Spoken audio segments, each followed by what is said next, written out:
Giống như một người là hẹp nữa. Vang mây ta đơn lệ vì bán đầm vì cho dòng tuần. Nên nhớ anh càng năng nẹ bạn này. Gặp mưa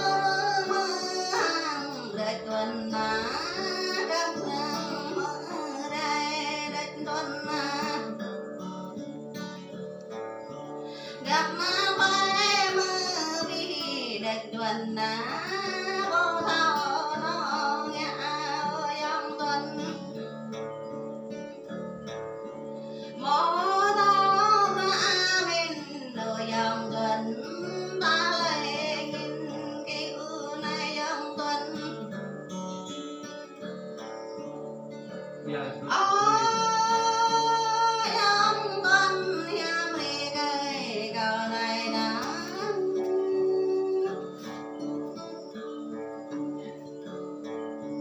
cao lắm cái đời tuần ca đi hàng gia là tuần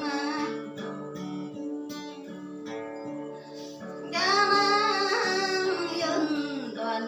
ní bác trung tâm mi dòng tuần Được ai cũng hay á. ôi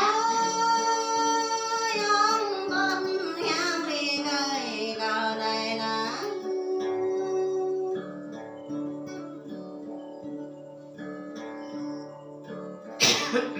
em mới nghe mừng đọc cao thảo đó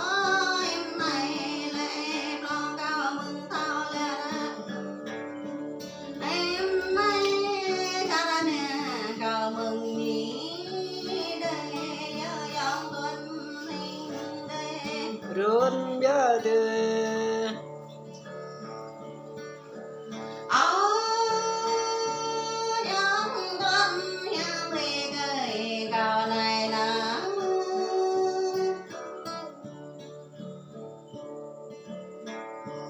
cao gió đeo trai giờ tuần nó cao đeo đêm giờ tuần đây dòng tuần linh đây đây dòng tuần đi qua đây ôi dòng tuần hiếm đi cây cầu này đã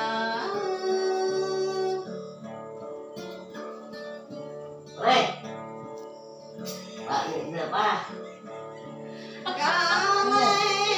đời tu mơ thảo đỡ đang phơ